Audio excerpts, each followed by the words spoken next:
இல்ல குட்டீஸ் நான் வந்துட்டேன். மணி என்ன 3 ஆயிட்டா நம்ம வந்துருவோம். நான் என்ன தப்பு பண்ணுறேன்னே தெரிலப்பா. ஆனால் என்னால் எதுவுமே பண்ண முடியல. என்னால் முன்னேறவே முடியல. லைஃப்பில் நான் அடுத்த கட்டத்துக்கு நகலவே முடியல. நான் அப்படியே இருக்கிறேன் அப்படின்னு நீங்கள் புலம்பிக்கிட்டு இருக்கீங்களா? உங்களுக்கான வீடியோ தான் இது. ஒரு நாள் நம்ம எல்லாருமே நல்லா வாழணும் அப்படின்னு எல்லாருமே நினைப்போம். ஆனால் அந்த ஒரே ஒரு நாளுக்காக இன்றைக்கி நம்ம என்ன பண்ணிகிட்டு இருக்கோம்னு பார்த்தீங்கன்னா, ஒன்றுமே பண்ணுறதில்ல. நீங்கள் ஏதாவது ஒரு ஸ்டெப்பு எடுத்து வச்சா மட்டும்தானடா அதுலேருந்து நம்ம வந்து முன்னேற முடியும். ஆனால் எந்த ஸ்டெப்புமே எடுத்தே வைக்காம நான் ஏன் இப்படி இருக்கேன்னு யோசிச்சுக்கிட்டே இருந்தால் கண்டிப்பாக நம்மளால் முன்னேறவே முடியாது. நீங்கள் தினமும் பிஸியாகவே இருந்துகிட்டே இருக்கீங்க. ஆனால் லைஃப்பில் எந்த சேஞ்சஸுமே வரல. அப்படி நீங்கள் என்னைக்காவது ஃபீல் பண்ணியிருக்கீங்களா? நீங்கள் பண்ணுறீங்களோ இல்லையோ, நான் ரொம்ப ஃபீல் பண்ணியிருக்கிறேன். அதுக்கான ரீசன் என்னென்னா, நீங்கள் பெரிய பெரிய தப்பெல்லாம் பண்ணலப்பா. சின்ன சின்ன ஹேபிட்ஸ் தான் உங்களை வந்து ரொம்ப ரொம்ப இக்னோர் பண்ணிக்கிட்டு இருக்கு. அந்த குட்டி குட்டி ஹேபிட்ஸ்லாம் என்ன அப்படிங்கிறத எனக்கு தெரிஞ்ச 5 ஹேபிட்டை மட்டும் நான் சொல்ல வந்திருக்கேன்.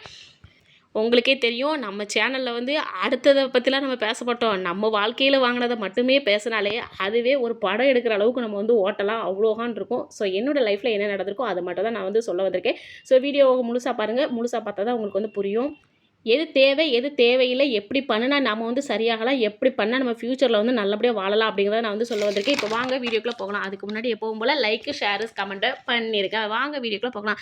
மற்றவங்களோட அதாவது ஃபஸ்ட்டு பாயிண்ட்டா, மற்றவங்களோட 1 மணி நேரம் சீக்கிரமாக எழுந்திரிங்க. லைஃப்பில் அவங்களோட ஒருபடி முன்னாடி இருந்தீங்கன்னா மட்டும்தான் நம்மளால் சீக்கிரமாக முன்னேற முடியும். நீங்கள் இன்னும் தூங்கிட்டே இருக்கும்போது யாராச்சும் ஒருத்தர் உங்களை விட லைஃப்பில் எப்படி உங்கள் லைஃப்பில் முன்னாடி போய்கிட்டே இருப்பாங்க.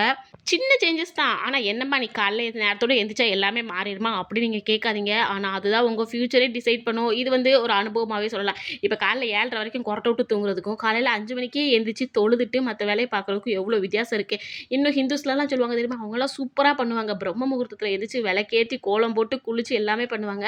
நமக்கு அந்த கஷ்டம் கூட கிடையாது. அழகாக ஒழு பண்ணிட்டு உட்காந்து தொழுக தான் உட்காந்துருப்போம். தொழுகலாம் குரான் ஓதலாம் திக்ரு செய்யலாம், ஏதோ ஒன்று செய்யலாம், ஏதோ ஒன்று பண்ணுங்கள். இதில் என்னென்ன நன்மை கிடைக்கும்னா, நம்ம மனசு வந்து ரொம்ப ரிலாக்ஸாக இருக்கும். காலையில் எந்திரிச்சதுனால நம்ம வந்து ரொம்ப பிரைட்டாக இருப்போம், சுறுசுறுப்பாக இருப்போம். அன்றைக்கி என்னெல்லாம் பண்ணலாம் அப்படின்னு சொல்லிட்டு நம்ம மைண்டில் வந்து நம்ம ஏற்கனவே ஃபிக்ஸ் பண்ணிடலாம். இப்போ இதுவே நீங்கள் லேட்டாக எந்திரிச்சிட்டு பறந்து ஐயோ ஸ்கூலுக்கு லேட்டாச்சு அதாச்சு இதாச்சுன்னு பறந்து ஓடுறதுக்கு காமாக அழகாக அமைதியாக ஜாலியாக நம்மளோட வேலையை பார்க்கலாம். இன்னும் சொல்லப்போனால் காலையில் வந்து ஹிந்துஸ்லாம் என்ன பண்ணுவாங்க, கந்த சஷ்டி கவசமாக அது போடுவாங்க. நாங்கள் என்ன பண்ணுவோம், ஏதாவது குரானோட ஆயத்து போடுவோம். கிறிஸ்டின்ஸ்லாம் அந்த பாட்டு ஏதாவது போட்டுவிடுவாங்க. இப்படி எதையோ ஒன்று போட்டுட்டு மனசுக்கு பிடிச்ச மாதிரி ரிலாக்ஸாக ஜாலியாக வேலை பார்த்து பாருங்களேன். அடுத்தடுத்து என்ன பண்ணணுங்கிற ஒரு ஐடியா தனக்குள்ளே தன்னாலே வர ஆரம்பிச்சிடும். இதெல்லாம் என்னோட லைஃப்பில் நான் நடந்ததாண்டா சொல்லிக்கிட்டு இருக்கேன். ஸோ நாளைக்கே அலாரத்தை செட் பண்ணுறீங்க, உங்கள் லைஃப் சேஞ்ச் ஆகிறத நீங்களே பார்க்குறீங்க. ரிசல்ட் செம்மையாக இருக்கும் என்கிட்ட வந்து கமெண்ட்டில் பண்ணுறீங்க. சரியா? 2வது விஷயம், எக்ஸ்ட்ரா ஒரு 5 மினிட்ஸ் இல்லை 10 மினிட்ஸ் எக்ஸசைஸை வந்து கூட்டிக்கங்க. சரியா? என்னக்கா நீ எக்ஸசைஸே நாங்கள் தான் பண்ண மாட்டோமே அப்படின்னு சொல்லாதீங்கடா. நமக்கு 30க்கு மேலே ஆயிடுச்சு, இனிமேல் எக்ஸசைஸ் பண்ணணும், நம்மளும் ஒழுங்காக இருக்கணும். வடிவேலு சொன்ன மாதிரி 5 வேளை சரி 3 வேளை பல் தேய்க்கிறேன், 4 வேளை குளிக்கிறேன், அழகாக இருக்கிறேன் அப்படிங்கிற மாதிரி நம்மளும் கொஞ்சமாச்சும் ஒழுங்காக இருக்கணும். அப்போ தான் நம்ம வந்து ஒரு 30 வயசுலேயே இப்படி இருக்கோம். 40 45 வயசில் நம்ம பிள்ளைங்க நம்ம பேரம்பேத்திங்கெல்லாம் பார்க்குற அளவுக்கு நமக்கும் தெம்பு வேணும் இல்லையா? எல்லாத்தையும் விடுங்க, நம்ம வந்து இந்த ஒழுங்காக நடக்கிறதுக்கு காலையாவது தெம்பு வேணும் இல்லையா? ஸோ அதனால் எக்ஸசைஸ் கண்டிப்பாக பண்ணுங்கள். இன்னொரு விஷயம் என்னென்னா, எக்ஸசைஸ் பண்ணிவிட்டு நான் விட்டுருவேன் அப்படின்னு நீங்கள் நினைக்கிறவங்க கண்டிப்பாக பண்ணாதீங்க.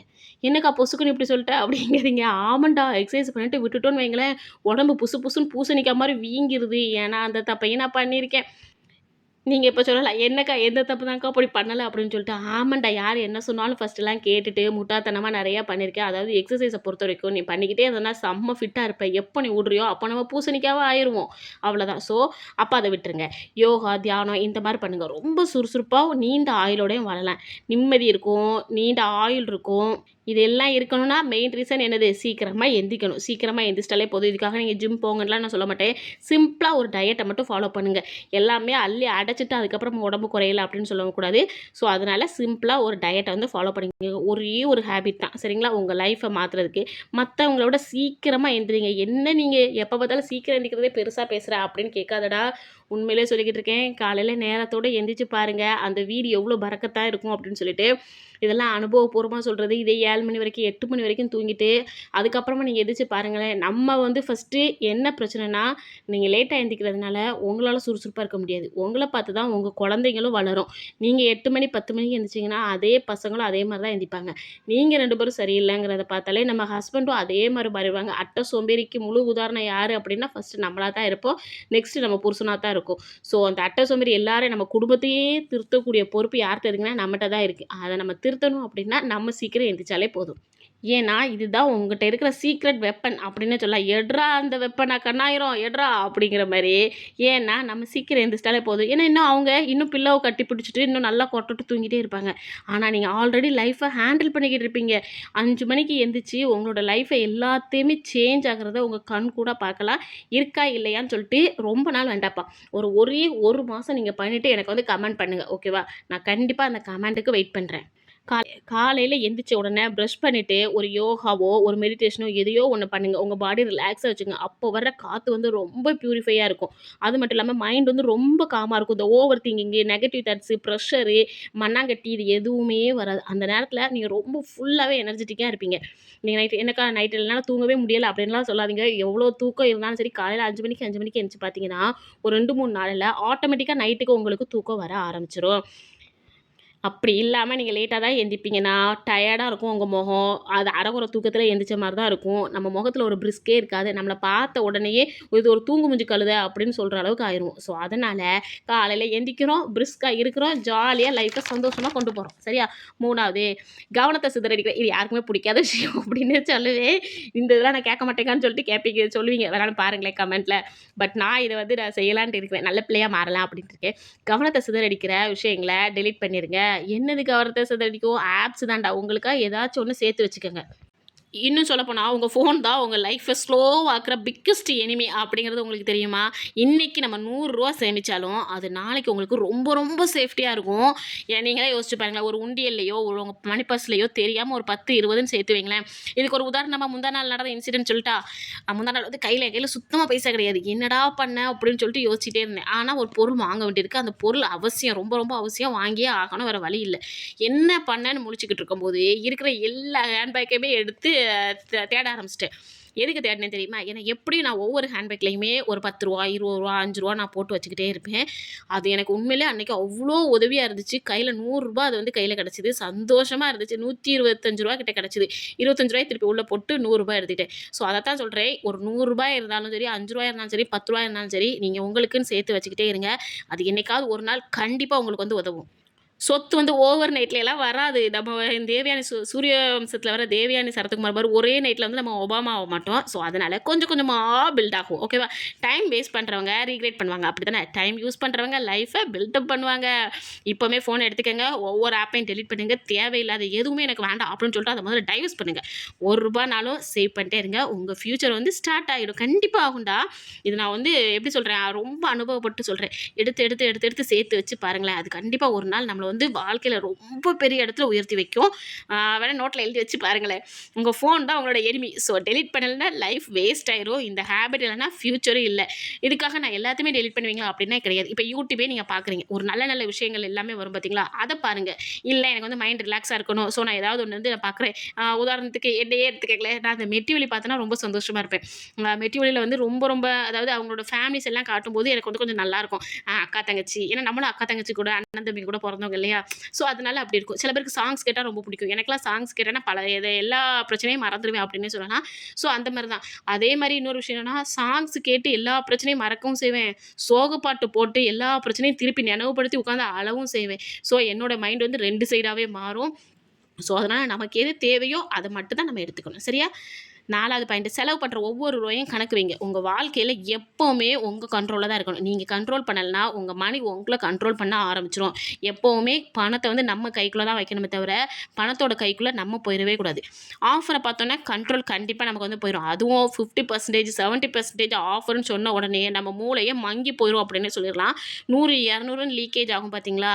அந்த லீக்கேஜ் தான் நம்ம மாச கடைசியில பேங்க் பேலன்ஸ் ஈன்னு பல்லக்காட்ட வச்சுரும். ஸோ, அதனால நம்ம இந்த ஆஃபருக்குள்ள போகக்கூடாது. அதுக்காக நல்ல நல்ல ஆஃபர்லாம் இருந்துச்சுன்னா, அப்போ வாங்கிக்கங்க. இப்போ ஏதோ ஒரு பெஸ்ட் ஆஃபர் குடுக்குறாங்க. இது இருந்துச்சுன்னா, எனக்கு ஒரு 4, 5 மாசம் வீட்ல எந்த பிரச்சனையுமே இருக்காது. என்னுடைய மளிகை செலவு வந்து இது கட்டுப்படுத்தும் அப்படின்னு நினைச்சீங்கன்னா, தாராளமா வாங்குங்க. இது வந்து சேவிங்ஸ் தான். ஏன்னா, அதுக்கு அடுத்த மாசத்துல உள்ள காசுலாம் நம்ம சேர்த்து தான் வைக்க போறோம். ஸோ, அப்படி இருந்தா வாங்குங்க. அதுக்காக தேவையே இல்லாம இப்ப நம்மட்டயே ஏற்கனவே ட்ரெஸ் நெறைய இருக்கும். ஆனாலும் ஆஃபர்ல பார்த்தோன்னே ட்ரெஸ் எடுப்போம் பார்த்தீங்களா? அதுதான் தப்பான பழக்கம். புரிஞ்சிருக்கும்னு நெனைக்கிறேன். ஒரு டீ குடிச்சா கூட ஃபர்ஸ்ட்டு கணக்கு வைங்க. "என்னக்கா அடிமடியிலேயே கை வைக்கிறியே" அப்படின்னு கேட்காதீங்க. ஒரு டீ ரூ. 10 வைங்களேன். டெய்லி ஒரு 5 டீ. மாசம் ரூ. 1500 டப்பா க்ளோஸ் அப்படின்றலாம். ஸோ அதனால் 1500 என்ன ஆச்சு? 1500 மளிகை ஜாமான் வாங்கிக்கலாம், காய்கறி வாங்கிக்கலாம், கறிமீன் வாங்கிக்கலாம், என்ன வேணாலும் வாங்கிக்கலாம். ஸோ அதனால் ரூ. 1500 வரைக்கும் நம்ம டீக்காக செலவு பண்ணணுமா? தேவையில்லை பார்த்தீங்களா? ஸோ அதனால் அதையும் நிப்பாட்டிடுங்க. ஸோ எல்லா எக்ஸ்பென்சஸையும் ஒரு நோட் பண்ணுங்கப்பா. இதை நோட் பண்ணலன்னா ஃப்யூச்சர் செட்டே ஆகாது. ஸோ கண்டிப்பாக எல்லாத்தையுமே நோட் பண்ணுங்கள். 5வது பாயிண்ட்டு, யாருக்கும் தெரியாமல் தனியாக முயற்சி பண்ணுங்கள். பல பேர் முன்னாடி கெத்தாக வாழணும், சரிங்களா? ஏன்னா நாளைக்கு நீங்கள் வின் பண்ணுறப்போ அதை தான் எல்லாரும் பார்க்கணும். நம்ம படுற கஷ்டத்தை யாரும் பார்க்க வேண்டிய அவசியம் இல்லை. நம்ம வின் பண்ணுறதை எல்லாரும் பார்க்கணும். அந்த அளவுக்கு வெறித்தனமாக நம்ம வந்து உழைக்கணும். ஸ்கில்லை வளர்த்துக்கங்க, ஸ்ட்ரென்த்தாக இருங்க, கான்ஃபிடென்ஸாக இருங்க. அனைத்தையுமே எப்படி எல்லாத்தையுமே சைலண்ட்டாக பில்ட் பண்ணுங்க. ஏன்னா சைலண்ட்டாக நீங்கள் பண்ணும்போது தான் எந்த பிரச்சனையுமே வராது. எதுக்காக சொல்கிறேன்னா, நம்மளை வந்து குறை சொல்கிறதுக்கு ஒரு கூட்டமே வரும். அது ஜெயிச்சதுக்கப்புறம் அந்த கூட்டம் அப்படியே மாற்றி பேசும். ஸோ அதனால் டெய்லி கொஞ்சம் கொஞ்சமாக பில்ட் பண்ணுங்கள், இம்ப்ரூவ் ஆகுங்க. ஒரு நாள் மாஸாக காட்டுங்க, சரிங்களா? ஸோ இப்போவே எல்லாத்தையுமே சொல்லாதீங்க, நான் படிச்சுக்கிட்டு இருக்கேன், நான் இப்படி பண்ணுறேன் அப்படி பண்ணுறேன்னு எல்லாத்தையும் சொல்லாதீங்க. ஏன்னா எல்லாருடைய கண்ணும் ஒரே மாதிரி இருக்காது. நம்ம பாட்டு சொல்லிடுவோம். நல்லா யோசிச்சு பாருங்களேன். ஏதாவது ஒரு விஷயத்த நீங்கள் சொல்லிட்டீங்கன்னா அந்த விஷயம் நமக்கு நடக்கவே செய்யாது. ஸோ எதையுமே யார்கிட்டையுமே சொல்லாதீங்க, சொல்லாமலே செய்யுங்க, கண்டிப்பாக நடக்கும். ஏன்னா அனௌன்ஸ்மெண்ட் பண்ணுறவங்க எல்லாருமே பல பேர் இருப்பாங்க. பட் அச்சீவ்மெண்ட் பண்ணுறவங்க கொஞ்சம் பேர் தான் இருப்பாங்க. அந்த ரேரான லிஸ்ட்டில் நீங்களும் இருந்துக்கங்க. பேசுகிறத குறைச்சிக்கங்க. உங்கள் ரிசல்ட்டு கண்டிப்பாக பேசணும்.